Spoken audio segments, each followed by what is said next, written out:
Hey guys, it's Ronnie Gene Blevins.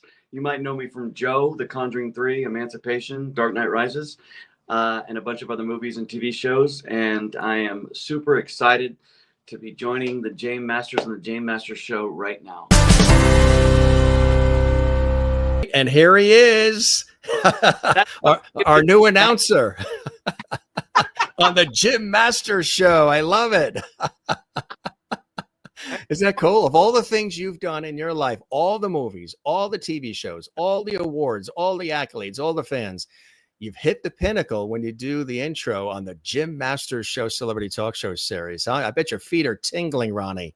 Hey, I'm excited. I'm always excited when anyone wants to talk to me. Okay. Hey, welcome. You know, like I said, when we were chatting, you really are a star at so many different levels. You've been in everything. And when I was looking back and, preparing the episode, I remembered you in this, remembered you in that, saw you in this. I'm like, holy cow, I thought I was busy. Your resume is extraordinary. How'd you get started? You grew up in Texas. And what was the inspiration for you to want to go into the world of acting and writing and entertainment? What's started for you first in Texas? Well, I think started with just a deep love for movies, like anyone else. And I always used to kind of dance around it. I would have like my little Panasonic recorder and be making at home movies with my little brother as a young one. And then I kind of got my college degree and I went to work at 21 for a mutual fund company. And I was really disillusioned with that. And I think from there, I just kind of got real honest and said, hey, I think maybe I'll go try to be in movies. Right. And so at about 21, 22, I moved to Los Angeles and I just started studying and I kind of used my 20s to study. And I just trace it back to just a love for films, Now, did you have people around you that were saying, you have this acting bug, you have this ability, this talent, go and pursue it? Did you have a supportive team of people, whether it's family or friends or people in the industry, saying, go pursue your dreams, you're really good at it? No, because I think I was kind of not very open about my kind of inward aspirations, I think when I finally said, hey, I'm moving to LA to become an actor, I think probably most of my family thought I was a little wackadoodle. But eventually, I mean, when I got out there and started working, I think, my family became super supportive. That's fantastic. Like I was saying in the beginning, you could be an MC now, a master of ceremonies, with doing that intro for our show. It was very, very cool. Just so you know, we threw Ronnie into the fire quickly. He didn't know that he was going to do that. We just, hey, you want to do it? And he's like, yeah, let's do it. I love it. And he nailed it. I didn't. Thank you. And then you saw the word live. You're like, all right, we're on. I want to tell people that you are really a prolific actor. You've been in everything. The Dark Knight Rises. True Detective. You've been on Twin Peaks as well. I mean, everything. Sons of Anarchy, Death in Texas, The Wave, Uncle John, of course, Marvel, Agents of S.H.I.E.L.D., The Conjuring. It's unbelievable the amount of work you've had. Death Wish and Cops and Robbers and The Dog and Losing in Love. And even this one, which is really cool, American Cowslip, a redneck comedy, and Lucifer and Rush Hour. And I know very proud of being a part of Emancipation as well, which is something really, really special. And the Squealer, it's just unbelievable, the amount of work, the amount of projects, the amount of things you've been in. And I would imagine, when the days get rough, sometimes things just go awry, things get a little crazy, maybe craft services doesn't even show up. It's one of those days. you must, sometimes just let it all out, right? Boom. Yeah, that's funny. That was kind of like an art What piece. was that for? It's cool. That was an art piece I did with an artist named Dan Warner, a buddy. Just kind of wanted to go out and in the middle of Hollywood Boulevard and just take pictures of me and the clown doing weird stuff. Now, if he had a flat tire, would you stop to help him? I think so. Yeah. He might be the kind of guy that's just my speed. So what? Oh, of course you were in Joe as well, which is another. So many incredible things, my friend. People know you. When I mentioned that you're going to be on the show, a lot of people are very excited because they're like, I'm a big fan of his. I saw him in this. I love him in this. And, you play so many different kinds of characters, so many different roles too. You're not just boxed into one particular type of role. And that's what makes for a brilliant character actor. And some of my favorite actors are the character actors, the ones you see in all the TV shows. And you'll see, even when you look back at the TV shows of the 50s, the 60s, the 70s, 80s, and you'll see some of these familiar faces in this show play the brother, the doctor, the cop, the uncle, the neighbor next door. What was it about being a character actor that appealed to you as well? I know it gives you variety because you get to play all these different roles, but you're one of the busiest character actors in Hollywood and always called upon because you're really good at what you do and you give 110%. What is it about this kind of acting that you really love? Well, I think I think early on, I was a little boxed in playing a lot of kind of like villains and criminals, but I didn't view that as such a bad thing because I recognize that there's only and this is like what Pacino says in Once Upon a Time in Hollywood. There's only one hero. You know what I mean? But every week there's a new set of bad guys. You know what I mean? Like I think that a lot of times when you're the lead of a movie or a show, oftentimes you have to be kind of the steady, kind of like the lighthouse, like the steady hand throughout the piece, and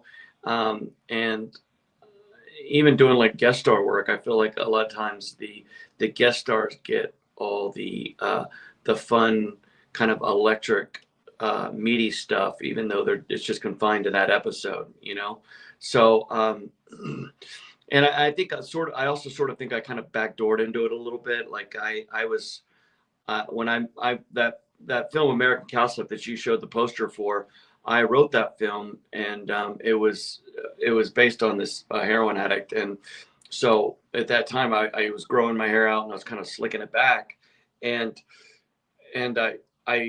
I got headshots done. This is like 20 years ago, 18 years ago, maybe more like 20 years ago. And so I started getting called in for those specific roles, so it was kind of like, it's all kind of, this work was generated from what this one headshot started the opportunities this one headshot started getting me. And then that kind of built on itself. So, I just think, I don't know. I think that there's just, they seem to be just richer, you can take bigger swings, and I don't know. I feel like I've been blessed to do it. So What would you consider like a pivotal moment for you early on where you were noticed, your craft, your talent was noticed, and the people started to say, like you talk about that headshot, people started to say, this guy's really good. This guy's talented. This guy has range. He has a story. He has something to say, and he can take these characters on and make them his own and really deliver the line and with passion and enthusiasm. What was that early moment for you that really kicked things into gear and opened up more of the doors for you? Well, I'd say it's probably been a series of those moments, I think I always, personally, I always took like a lot of validation from when people that I would admire would give me accolades after working with them. So I would say on a personal level, I remember my first guest star I did was ER, and it was this really big emotional scene. And Stanley Tucci came and knocked on my door, and he's like, "Hey man, I want you to know that you're a really good actor," and that meant a lot to me. So that gave me like personal confidence, like moments like that. But I would say the first movie that really kind of that I think was where the movie that got some accolades and where I probably started getting offers was the role I had in Joe with Nick Cage. Yeah, Nicolas Cage. Tell us about how you got that role and a little bit about that for people who maybe haven't had a chance to see it. Maybe they've heard of it. That really was Yeah. a very moving and incredible performance. Yeah. Tell us how that all came to be for you.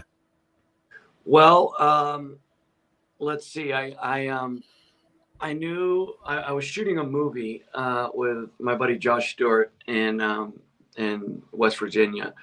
And I just got a call from my agent saying that they wanted to see me for this David Gordon Green film with Nick Cage.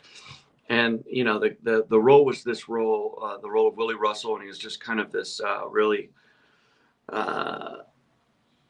slimy character. It was all based on a Larry Brown novel, right? And so I didn't really have a lot of time to work on the audition because we were in the middle of the shooting this movie. So I did it in this cabin, and it was real crude.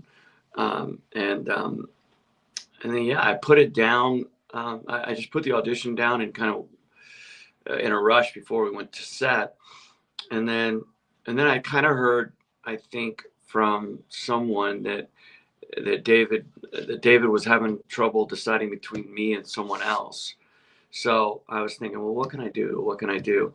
So I took all the other scenes and just put them down and sent them to him, and then he called me and said, "Hey man, you want to do this?" And I was like, "Yeah, let's do it."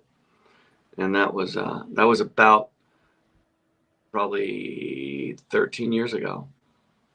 That's amazing. It really, you delivered a fantastic, very moving performance in that. As much as film and all these great films and everything else, you've been on television. You mentioned ER and also Hawaii Five-0 as well. You're on an episode of Hawaii Five-0. People love that series, and a lot of incredible shows too. Twin Peaks, another one, which of course had its huge fan base. Yep. How did that all happen to be on Twin Peaks? What's really amazing? I get a lot of people, and maybe it's the English-Irish thing, but a lot of people keep telling me that Kyle MacLachlan and I have a similar look when Kyle was on like Twin Peaks and those earlier shows. Like we could be cousins or brothers. This is a certain bone structure or something. And I've seen side-by-side photos of Kyle MacLachlan for folks watching, a great actor, and myself. I'm like, boy, it could be cousins or something. It's that English-Irish thing or something. But do you see that too a little? Yeah, I do see that. Yeah, Kyle's a good-looking guy. I've worked with him twice. Nice guy, yeah. Yeah, great. Yeah, I can see that. And that was really cool. I got to work with Naomi Watts and Jeremy Davies, another great character. That's Jeremy right there, yeah. Jeremy, man, he was great in everything. He is great in everything. What was it like on set? What was like a shooting schedule like on Twin Peaks? Well, let's see. Intense? Was it an intense schedule? It was no. I actually was out of there in a couple days. It was not intense. It was really great. I got to being directed by the great David Lynch was amazing, and David doesn't audition people. He just kind of interviews them, not interviews them, just has a conversation. So, um, so it was great. That specific day was really amazing because it was this. Me and Jeremy Davis played these bookies that are trying to collect Kyle McClanahan's debt, right? And and we show up to kind of tell his wife Naomi Watts that the sum of money he owes, and she kind of lays into us and says that we're part of the the moral decline of society, and it's a really fun scene, and she was incredible in it. So it was one of the high points. It was really cool.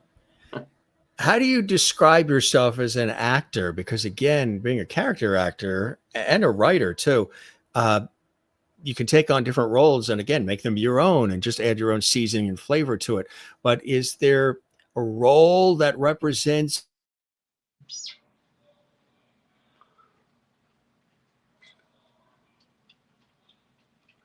I think we froze up a bit, my brother. Hold on. You can take on all the different roles. You can take on all the different kinds of characters. Tell us about that as far as like what represents you the most. Well, I don't know. I would say that probably the work that I've done recently that's not out yet probably is close representative of me, who I am, because it's like this one role I have coming out, this one movie called Come With Me, where I'm actually a father who has his daughter, and I'm grappling with some pretty intense stuff. But I don't know. I don't really know how I describe myself. I always kind of describe myself as, in terms of like baseball, because I love baseball, as sort of a utility player, and I never really felt like I had to be the star. I just, again, I always just wanted to, my initial like desire to get into movies was all just kind of me being having a greater participation in a medium which I love. So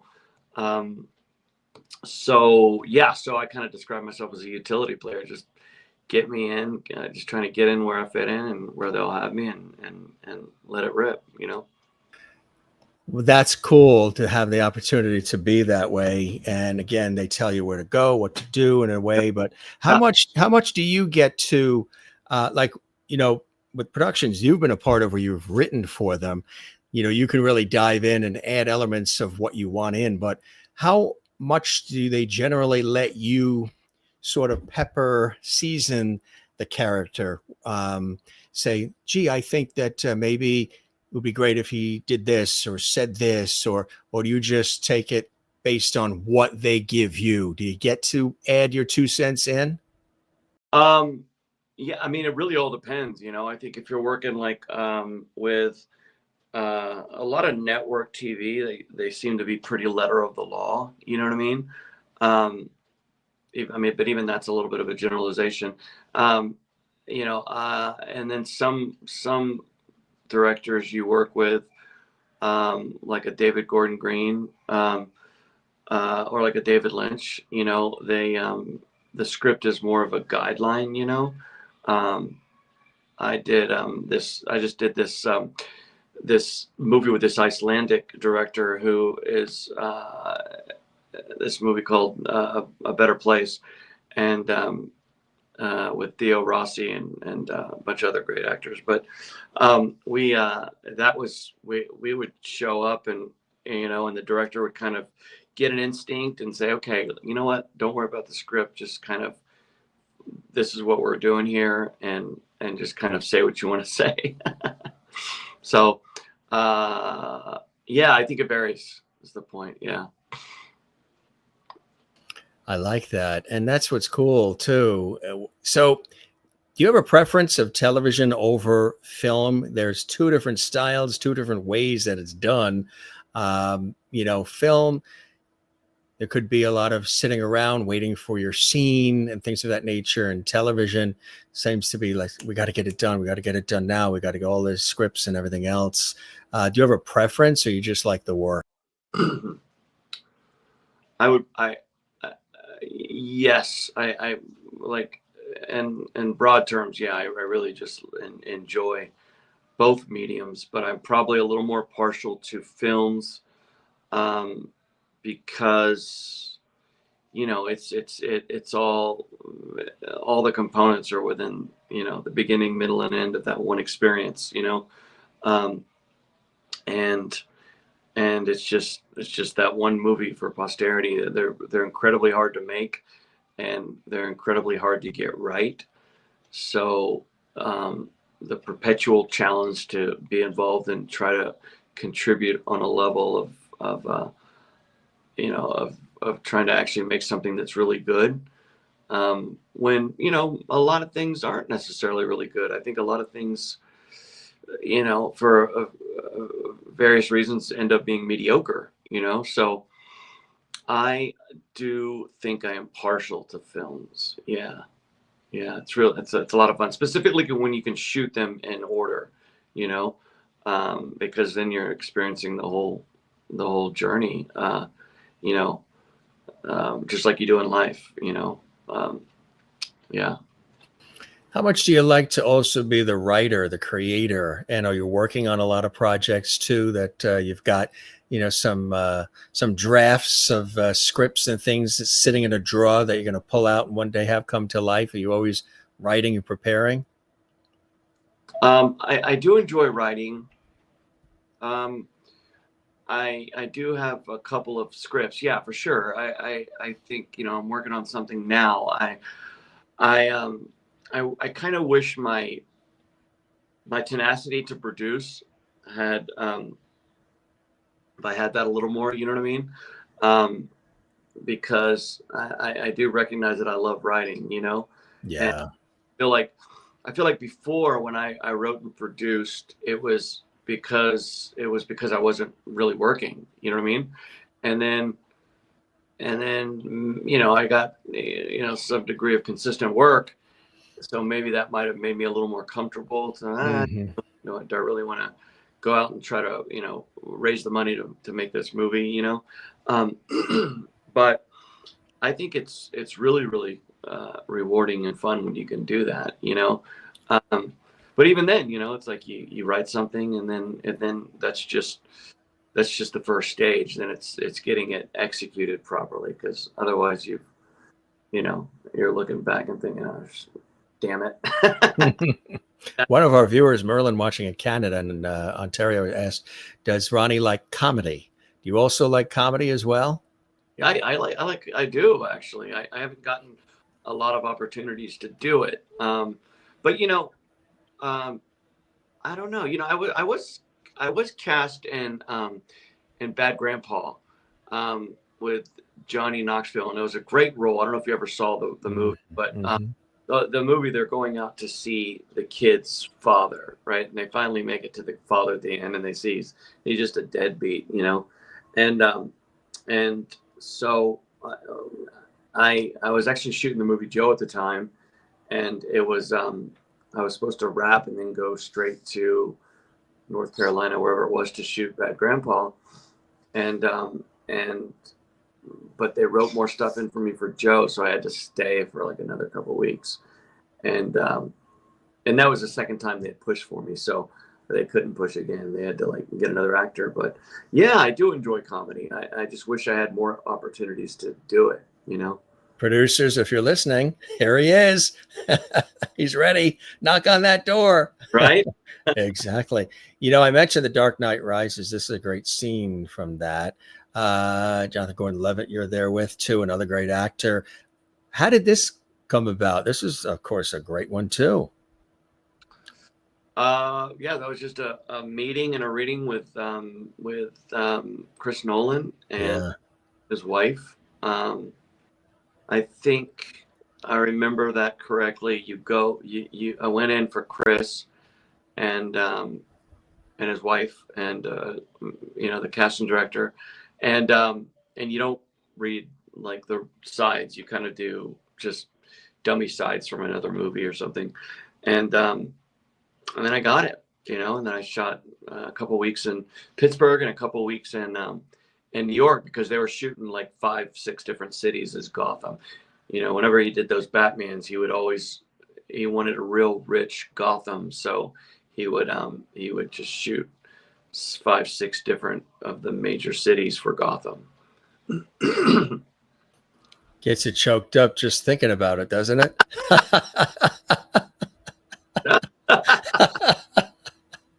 Yeah. You make a great audience. If you're at a comedy club and the comedian is bombing, they should put you in the front row, because you'll make that comedian feel good. Oh my God, that's so funny. So my wife always tells me, she's like, man, your laugh, like she finally. I never quite recognized how other people perceived my laugh, right? But I guess I just don't have awareness of it, but it's pretty loud. Don't change it. It's great. It's terrific because it's real. You know what I mean? It's like it's terrific. I think it's awesome. Yeah, I mean, so many cool things. Also, Death in Texas too. Yeah. Death in Texas. That was a great one. I got to produce that with Alan Gilmer and my little brother Andy. Oh, cool. Yeah, I didn't realize that. Really? Yeah. Yeah, and we got Bruce Dern in that, and we got Stephen Lang, and the great Laura Flynn Boyle, who I remain really close friends with. Yeah. Talking of Twin Peaks, she was great in that. Right, exactly. Also Sons of Anarchy too, to be involved in that is another. Wow. That was terrific, huh? Great role to be in that too. Well, the guest star, but it was fun, but yeah, I mean, it was a lot of fun. It was so long ago, but yeah, I think that was one of those where my age, it was like maybe like the 4th or 5th episode in season 1, and my agent was like, hey, there's you got this role, but are you sure you don't want to hang out, like wait for there's something to be something bigger, you know what I mean? But I was always the kind of guy that's like, no, man, I just want to go to work, let's just go to work. How'd you get through the pandemic? Did you bake a lot of sourdough bread with the family like everybody else did? When the whole world sort of stopped for everybody. I was a little tough. I will say that I was, yeah, I mean, it was great in that I got to just, me and my wife and my son, we just took off and we kind of drove across the country. That was really cool. But I don't remember, I was shooting The Conjuring 3, and that was one of the ones that went back first, with like these ultra precautions. So it when I look back on all the reasons outside of my control where work stopped, it seems like the strikes were much more of an impairment than the actual pandemic, but then again, on the other side, I remember, I had some money stashed away, so maybe I didn't feel it as much because I wasn't chasing money during 2020. Mm-hmm. I was working on the show Animal Kingdom, and yes, another great one. And it this was like a week before everything shut down. And this director, everyone was like speculating on what it's going to be, right? What it's going to be. And then I remember the director says, it won't last a week. I said, the director said, it'll be here and gone in a week, these closures. And I go, cool, man. I hope you're right. And I always thought it'd be fun to see that guy and be like, hey, man, do you remember your incredibly wrong prediction? No, I don't remember a thing. There was amnesia. That's so funny. Yeah, I don't remember a thing. Here's another great one you were in. Oh yeah, Based on a true story. Wow. yeah. Yeah. That was directed by Michael Chaves, Yeah. and he did the third, and he also did the fourth one coming out. And that was great. That was actually that particular movie. It was the movie was based on kind of my murder. I mean, the gentleman I played's murder. Now they changed because the gentleman I played died. They changed his name, and because they didn't have a lot of familial resources to reach out to, they tried to make them. They changed the name, and out of respect. But yeah, that was wild. That was great. That was a lot of fun, actually, being on that. That was a lot of fun. Yeah, so many incredible things, like I was saying, from television to film. Westworld, The Detective, also Tulsa King, Animal Kingdom, as you mentioned too, Murder in the First, and Seven Psychopaths. People remember that too. The Wave, Death Wish, and Feral Estate, and as we mentioned, Batman, The Dark Knight Rises, yep. Lady in the Lake on Apple TV on that series. Yep. Yeah, Hawaii Five-0. We were on Criminal Minds too. Criminal Minds, yeah. Criminal Minds on CBS. Yeah. That was a great series too, huh? Oh yeah, that was. Yeah. At that point, I Is that Joe Mantegna? Yeah, well, yeah, Joe. But Matthew Gray Gubler was a friend of mine, and he was directing the episode, so he asked me to come do this role. And that's my dog. That's my dog. Wow, that's your guard dog. Willie, baby. You know what he's saying? Who are you talking to? I don't see anybody. Who else is in this house? Yeah. What's the dog's name? And is he around? Willie, baby, come here. Yeah, we've had people's dogs go on camera, and cats and birds and children. Does he want to make an appearance? Well, if you can. You want to come here, bud? Sure. Yeah, I don't know. As long as he's not union, because if he barks, it'll cost us a fortune. What's his name? Lay down. He's I don't know. I think he might have lost interest. You can lay down, sweetheart. He just needed to bark to let you know who's in charge, and he's there. Yeah. What's his name, you said? It's Willie. He's totally. He's moving the camera? Yeah, he went under the camera. Oh, did he really? Yeah. Do you realize? Willie, get in front of the camera. You're on the Jim Masters Show worldwide. This is your moment, Willie. Come on. You got dads on TV and movies. This is your time to shine, Willie. Right. Let's go, Willie. Cats too, and cats are so much more graceful. You got cats there too? Cats are downstairs. Yeah. My wife is out of town. And son is downstairs, probably watching God knows what. So these are the elements that my girl will usually take control of. But you're on your own. Yeah. And it's leftover meatloaf for you tonight. Reheated in the microwave oven. Yeah. The room you're in, I was saying to Ronnie before we went live, everybody, and welcome everybody. If you're just tuning in, Jim Masters, your host. This is the Jim Masters Show, entertainment, lifestyle, selling talk show series. We're coming at you live worldwide here from the New York area. And Ronnie there in LA, he's a fantastic actor, writer, and so much more. You've seen him in so many films and television shows, and much more to come.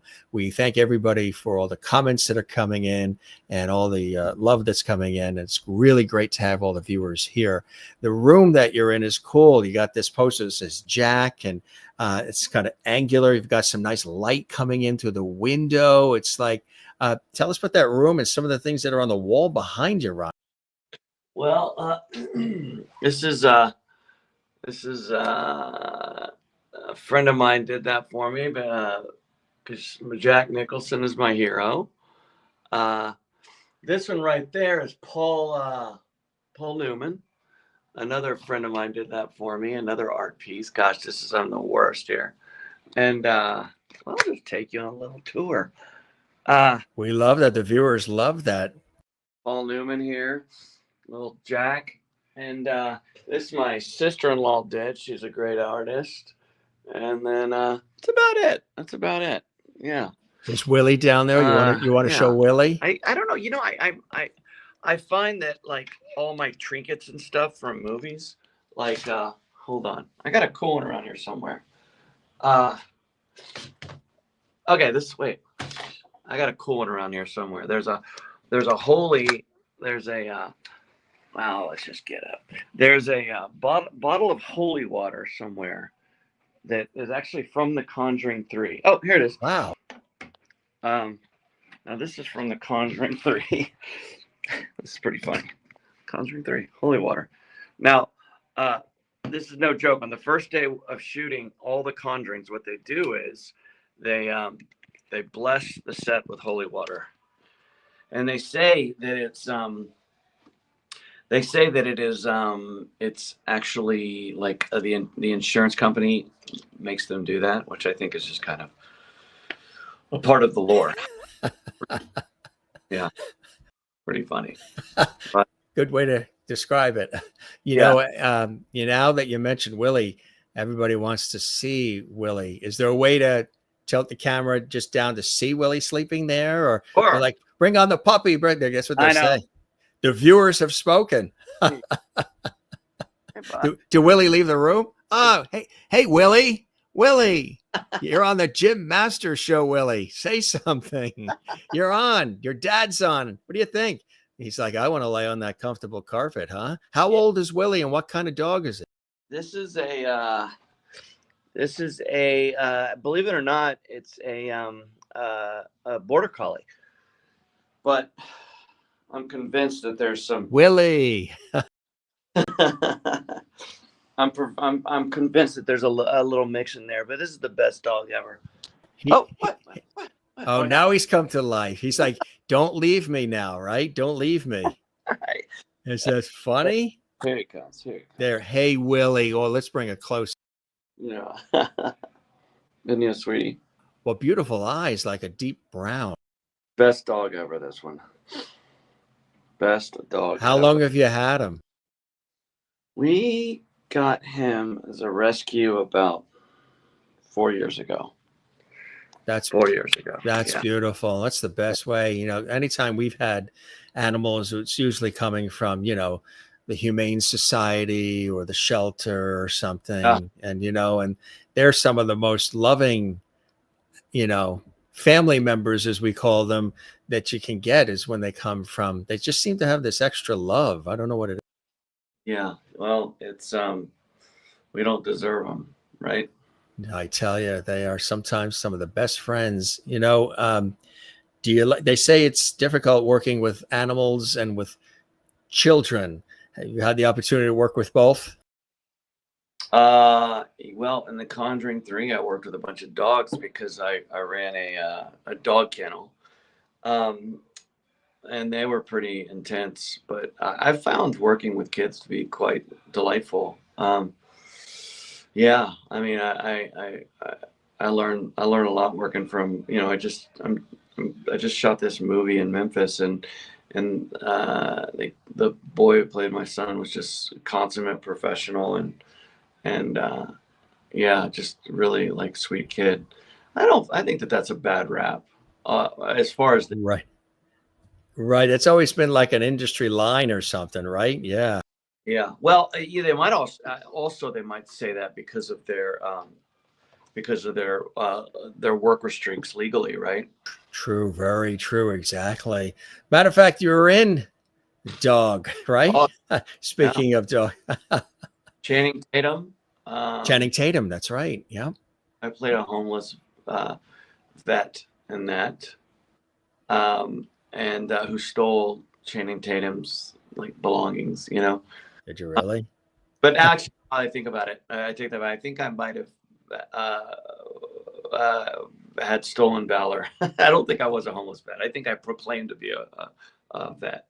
I think I was just, yeah. Just so you know, and I'm sure Willie would love this, that Kathleen in New York City says Willie is so adorable. Jane watching in Sweden says, what a beautiful dog.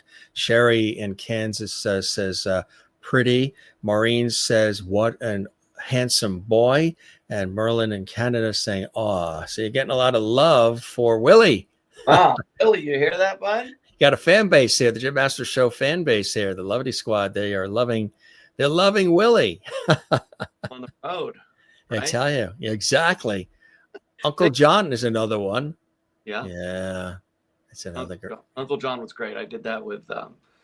That was directed by Eric Crary and Stephen Pyatt, and that was with the late great John Ashton, who you might know John Ashton from. He played Taggart in Beverly Hills Cop, right? Yes, you're right. Right. Yep. Absolutely. Dorfman and Midnight Run, Dorfler. And he became one of my best friends, and I think that's one of my most proudest movies. That one, yeah. You were fantastic in that too. Another too is Cops and Robbers. Yep. That was one that was directed by Scott Wenhauser, and I had a smaller part in that, but yeah, the guys were nice. Death Wish. Yep, directed by the great Eli Roth. Yes. And kind of like, I don't know if you remember the original one with Charles Bronson, but yes, no, that was The Mechanic. I remember The Mechanic was one of the first Charles Bronson movies I ever saw, and that's, I believe, Jan Michael Vincent was in that with Charles Bronson. Yeah, but that's correct. And also in the original Death Wish, there was 3 bad guys, and they do this heinous crime, and then Charlie Bronson comes and just kills them one by one. Well, one of those bad guys was Jeff Goldblum, one of his first roles, and this one, it was kind of the exact same setup, and it was me and Bo Knapp and Jack Casey were the 3 perpetuators of this. Perpetuators were the 3 bad guys that came in and did this. Perpetrators, or of this heinous crime. And so one by one, Bruce Willis comes and kills us, So and Death Wish, I get smashed by a car, right? It's a pretty great scene. Yeah. And Eli Roth, cool, man. Oh yeah. Eli Roth, Jim. I was watching a movie called Knock Knock with my girl, and I loved that movie. I was so taken with it, and I told my girl, I said, I'm going to work with Eli Roth, and then literally a year later, I worked with him on Death Wish. How cool is that, huh? Yeah. So you have this power to will things that may happen in the future. Do you happen to know tomorrow night's winning lottery numbers at all, or? I haven't gotten my ticket yet. I'll tell you 4 of them: 7, 23, 96, 32. It's it. Write it down, everybody. Watch. Everybody's going to play that now. I tell you. Rush Hour too, another. Rush Hour, yeah. Rush Hour. That was the TV show version. Right. Yep. That's another great one too. So many, my friend. Shows, they're Wheeler. One that I did with these guys that were great, which that was a lot of fun. Mm-hmm. And Losing in Love too. Yeah, directed by a dear friend of mine, Marty Papazian. That was a really great movie. Mm-hmm. True Detective. Yep. Season 2, the less accomplished of the other. I don't know if you remember, but season 1 was like the greatest series of greatest season of like TV ever, and then season 2 came in and kind of underwhelmed, and then Oh, sometimes you just go and you enjoy and you give it the best shot and you do what you do, and that's it, right? That's it. That's all you can do. That's all you can do. Also, there's 2. Okay, yeah, that was another fun one. A low budget little film that was really cute. See how they do that? That was written by another buddy of mine. Was it? Muccio. And yeah, see, but that you look at that poster, you think that is a high budget film, right? It looks it, doesn't it? Right? Yeah. Really well done. Yeah, just, more friends. When I got my SAG card 25 years ago, and Did you really? Wow. so it's like a lot of the work becomes just generated from friends that are going back to work.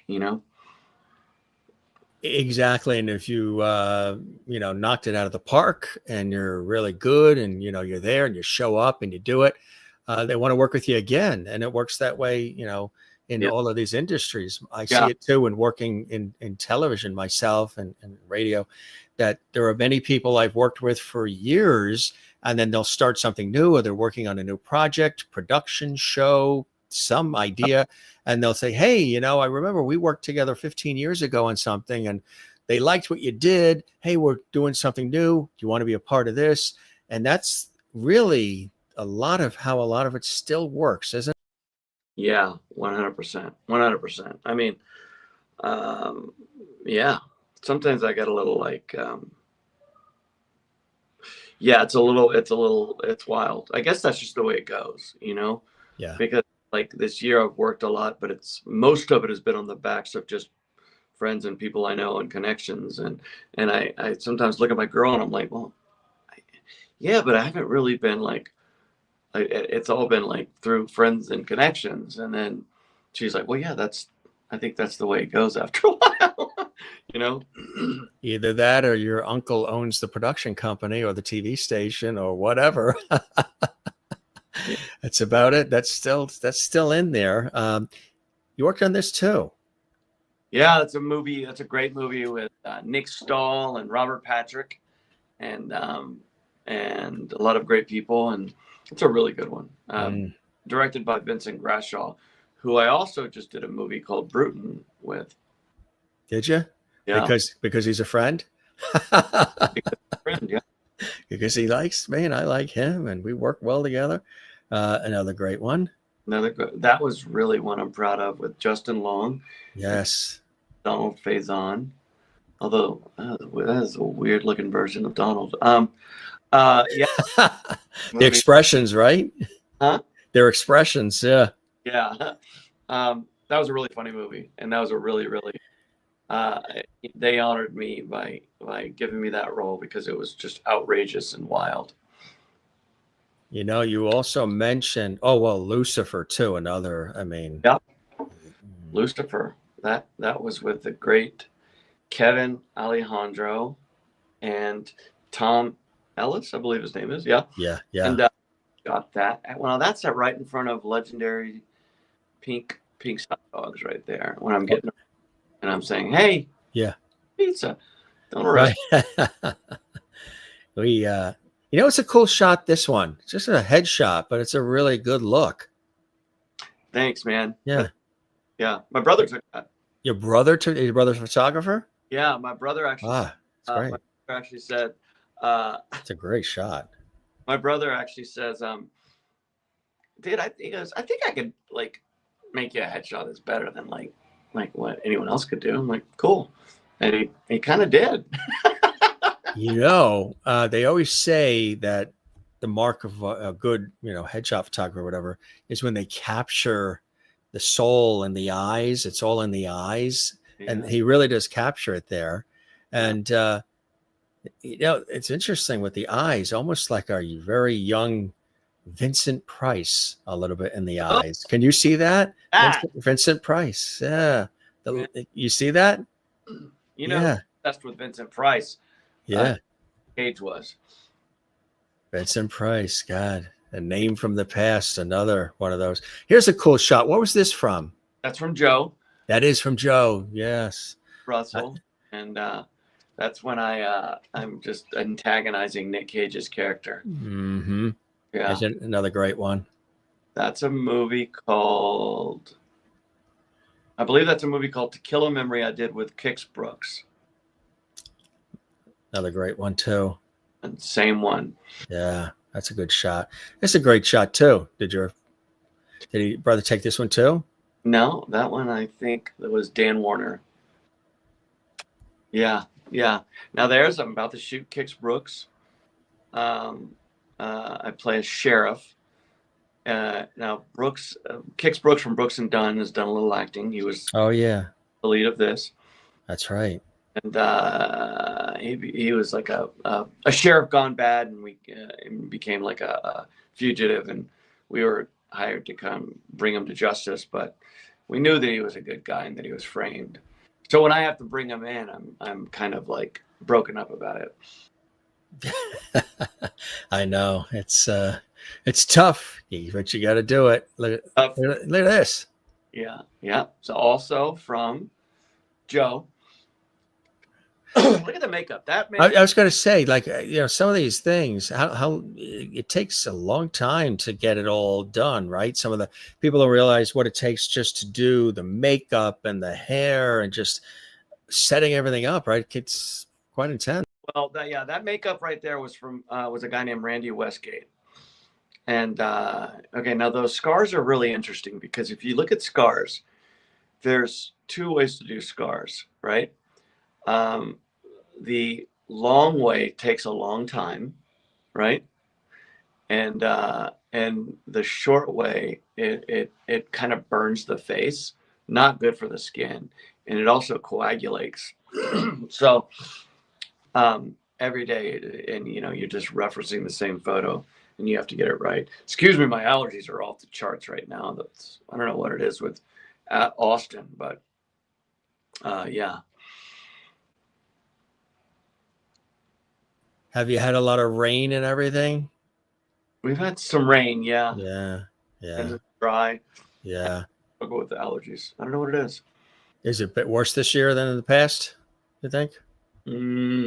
Probably about the same. About the same, yeah. Take anything? Do you take any like nasal spray, all that stuff? I take those things. I do. And what happens is I'll go a week without Claritin. Oh yeah. That's what happens. And then boom. And then they come on the Jim Master show all stuffed up and coughing and like it's great. It's terrific.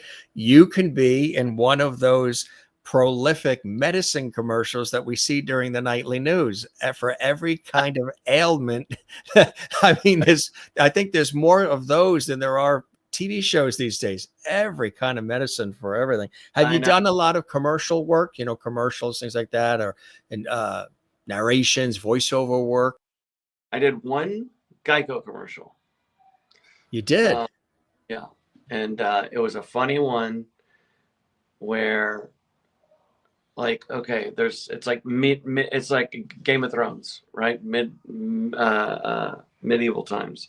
And the king comes in and he says, how's it coming along with the prisoner?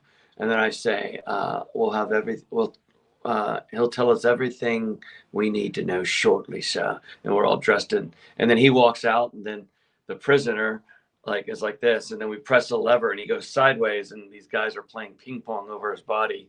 And it's like, Geico, there's more than one way to like get out of work or say you're working. I forgot the bit, but it was really funny. Yeah, it was really funny bit. How about people going into voiceover work and they're also doing voices for animation, for video games, and all of that? Do you get into any of that as well? No, I have not. Is that something you would like to do? Yeah, my girl does a bit of that. My wife, she does voiceover for, not voiceover, but audiobooks. Oh, she does? Yeah. So is she in this industry too? She work in this world? She's an actor. Yeah. Really? Wow. What are some cool things that she's had the opportunity to work on? Oh, she's also done Shameless. She did in the company, not in the company I'm in, the company you keep. She's done a couple really cool movies that I've done. Yeah, she's great. She's terrific. She's terrific. What's her name? We'll look for her. Veronica Burgess. Sorry. God. Oh yeah, heard that name. Sure, absolutely. Wow, that's called. How'd you guys meet? We on met set. On a set. Yeah. We met on a set on a movie called Hot Bath Stiff Drink, which is a Western that never came out, but I got to meet her, and it was kind of love at first sight. And that was probably like 13 years ago. And we met one night and we've been together ever since, like every night. I mean, not every night because we travel a lot, but Wow. we've been together ever since. Right. Ever since, right, exactly. Movie didn't come out, but look what else developed, right? How cool is that? And our son. Absolutely. And that's the number one thing, is to have fun. You know, you mentioned this. I know this is near and dear to you. What was it like doing this, putting together, writing, and you're really creating this? That was really cool. Yeah. I wrote that as a response to not getting hired in the business with a guy named Mark David about 20 years ago. And I was like, hey, if no one's going to hire me, then I'll just, I was on a big John Cassavetes kick at that time. And I learned about how he was like, just, he scrounged up money to make movies, and he put, all his friends in it, like, Peter Falk, who, by the way, was in that movie. Peter Falk, I was the last person to act with him on anything, really. Oh, we know him, of course, from Columbo, and wow. I don't know if he's stoked to have gone out on that specific movie. Cloris Leachman in there too. Cloris Leachman. Yeah, I see them in the top of the photos there. Great, Val Kilmer. And do you know trivia? Wow. Do you know who that is to the left of Val Kilmer? Oh, he looks so familiar. Who is that? Rip Torn. Oh, Rip Torn, right. Yeah. And on the bottom you have, see on the bottom there. See, these are my heroes, right? Oh yeah, boy. These guys that like. So were you the one who invited them to be a part of this? Cast them? Well, yeah. I mean, yeah, exactly. How cool is it, casting Rip Torn and Peter Falk and Cloris Leachman and these people, right? It's amazing because, Bruce Dern was on it too. He became a bit of a mentor to me. And Val Kilmer was fantastic. It was great because these were the guys these were the actors that I kind of were my idols, Jack Nicholson, Peter Fonda, Dennis Hopper. All the guys that I studied were those guys. And when I think about who is working today, that's like a Jack or a Dennis Hopper or a Peter Falk, I don't know if there is any. So it's really kind of actors of a begotten era. Is that how you'd say it? Certain generation way of doing it. Yeah. Like Peter Boyle. Oh yeah. Everybody knows from him. Everybody loves Raymond, of course, playing the dad. Yeah. Mm-hmm. Like these. I used to love Jack Lemmon too. Jack Lemmon, a great actor. These are anti-heroes, right? These were, and these guys were making movies really that were kind of like counterculture, and I think kind of they were really just like these incredible figures of independent film. I mean, obviously I know Jack was a movie star and Peter Falk would go on to be a big TV star, but these were guys that had the gravitas, and I don't know. I just always, those were my heroes, Exactly right. Do you teach at all? Have you mentored, young minds? Have you done any teaching? Is that something that you'd like to do along the way at some point too? I love to teach. Sure. I have not taught, but I would love to teach. That sounds great. It's hard to get, even though I think that going into, oh goodness, I just got to give you a little discredit that a disclaimer here that my sorry guys, my battery is like less than 10, and in order to charge this phone, I need a new charger. You have to do some weird stuff. You have to press the charger in and put it at just an angle. So we might lose each other in 5 minutes. But yes, I'd love to teach. I just haven't gotten the opportunity. Talk faster. We're here on the East Coast. We know how to talk faster. Wrap it up, Ronnie. Yeah, I haven't gotten the opportunity, but I'd love to. And sure, I mentor young kids whenever, absolutely. I tell people, hey, I just meet, they're just starting out. I say, hey, you have my number. Mm-hmm. Anytime about anything. What have you not done yet that you still want to do? Because you've been in so many movies and TV shows and all kinds of cool stuff. There are things out there that are still happening? I think you might have disappeared. That was less than 10%. That's like, damn it. I guess. Sorry, guys. There you are. What have I not done? Can you hear me? Yeah, we hear you. Question. It's a really good question. There's directors that I've worked with that I would like to work with. Yeah. I would still like to work with, Oliver Stone. I don't even know if he's making movies anymore. Tarantino. I know he's got one more movie he's gonna make. I mean, I think it's more Spielberg. Anything with Spielberg? Well, of course. Yeah. Of course. Yeah, that's like absolutely. As we celebrate the 50th anniversary of Jaws. Wow. Oh my God. Jeez, that was that's cool stuff. So, and you're on all the socials and everything, and buddy, I am. I am. Although I spend most of my time on Instagram, Ronnie. Yeah. And doing what you're doing exactly. Real quick, so you don't get cut off. Emancipation. I know that's something a little more recent, and you're excited about that. What was it like working on that?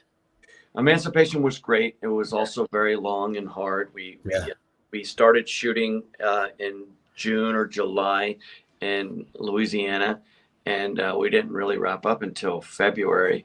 So half of that was in the swamps and heat, and we're not just wearing shorts and we're wearing Civil War garb. Yeah, Confederate soldier Harrington, right? Was your role Harrington? Yeah.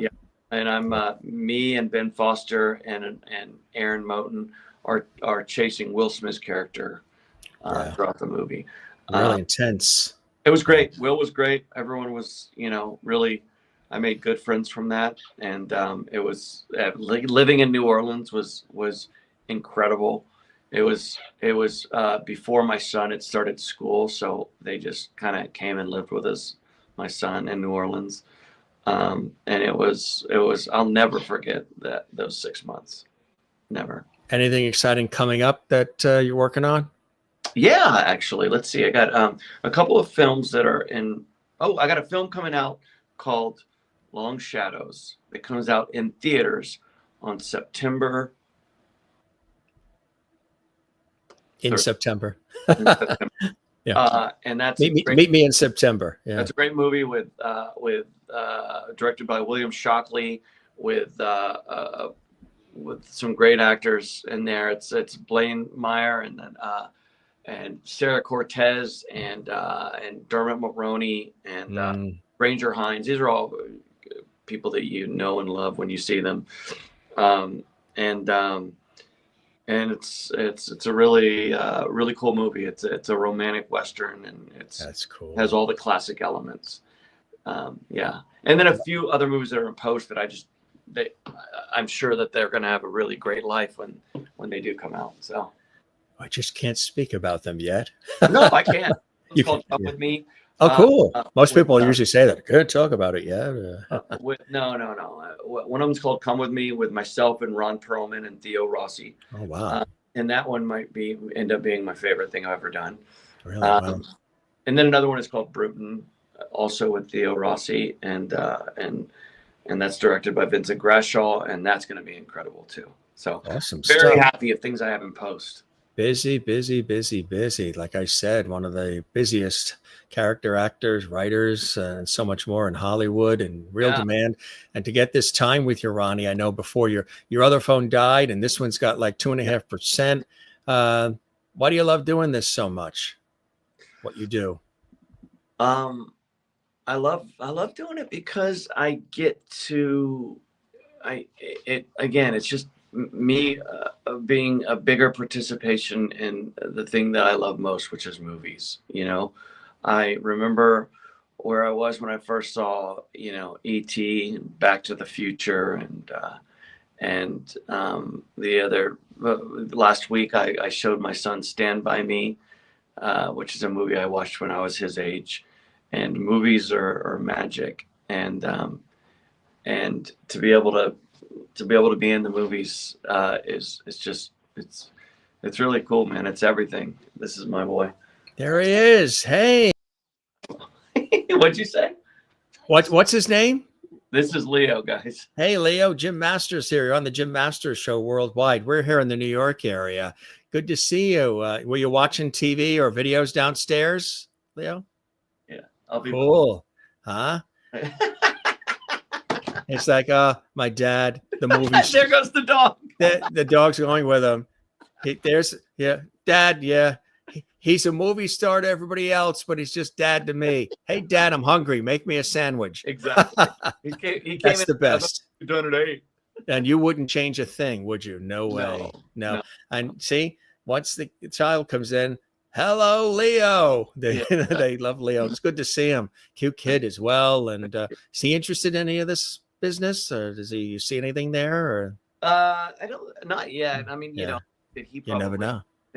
How old is he? He's about to turn 9. He is actually. He came to set with me on a film I just did in New Jersey, and he was hanging out a lot. Yeah, cool. He's an artist. Yeah, checking out craft services, all the food. Yeah. He just loved it. He could see me doing the thing that he was seeing on the monitor. It was really cool.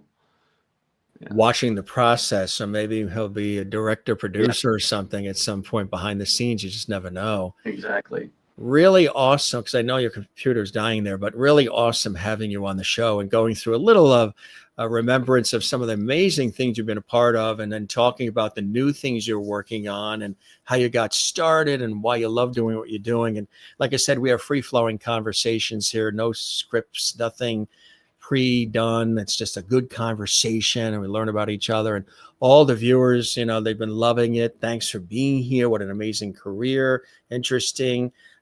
Best wishes and all you do in the future. And thanks for being here, Ronnie and Willie.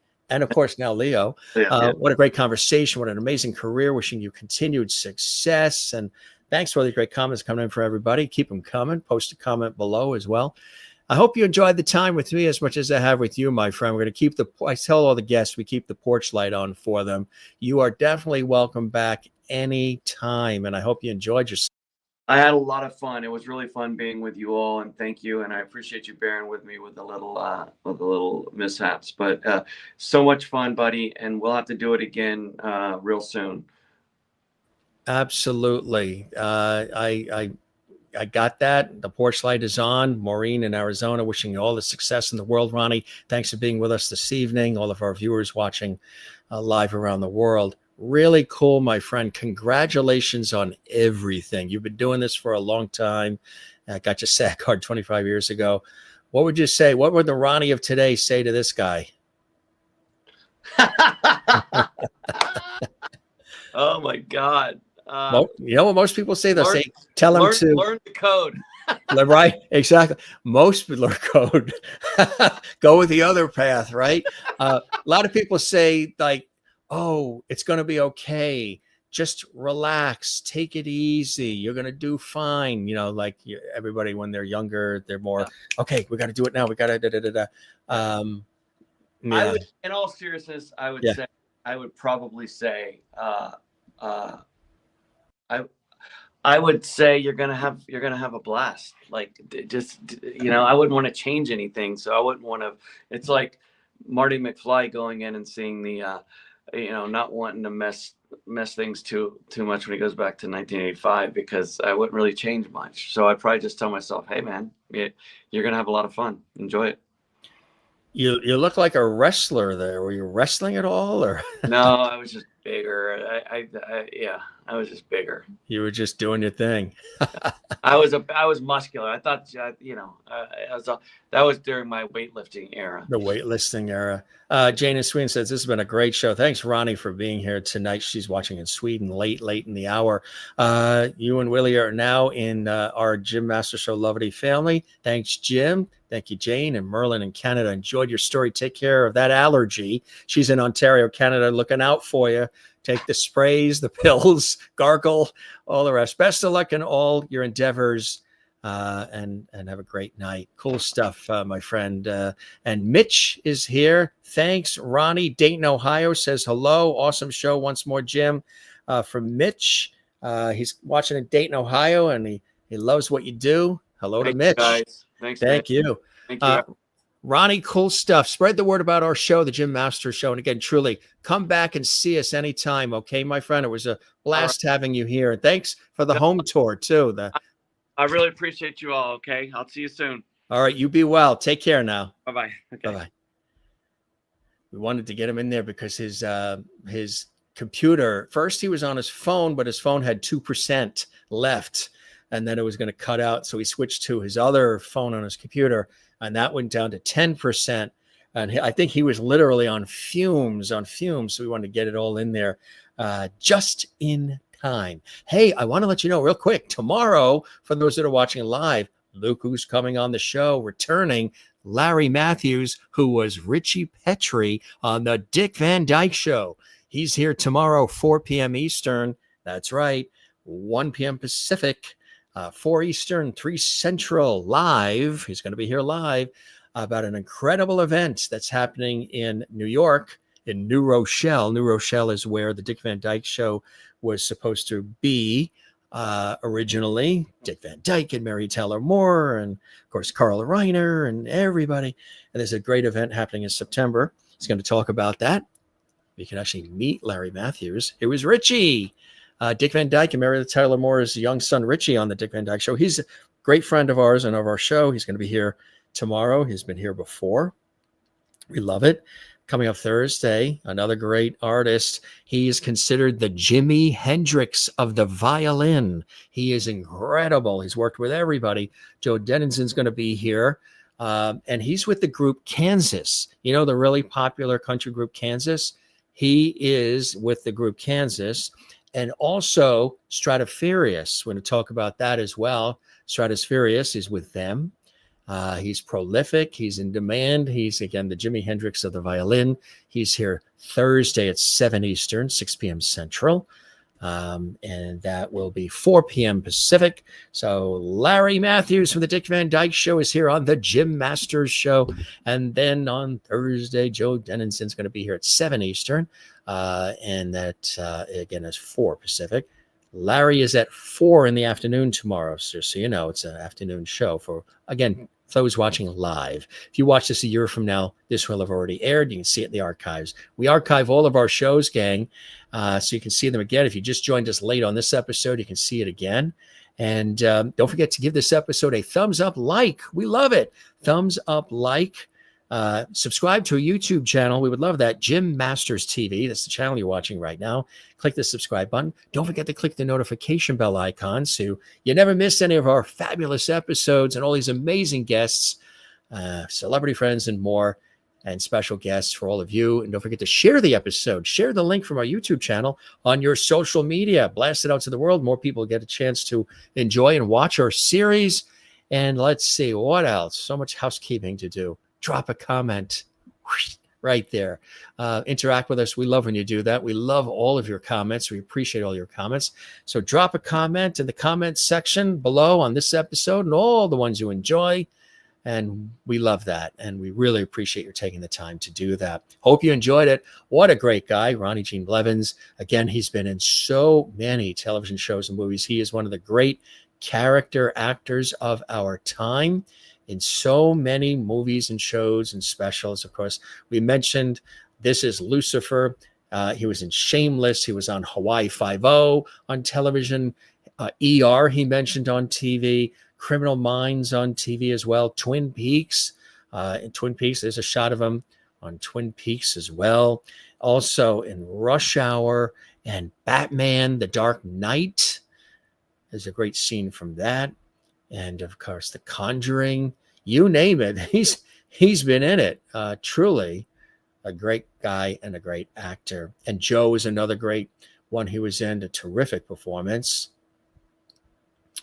Again, he takes on all these roles and he gives 110%.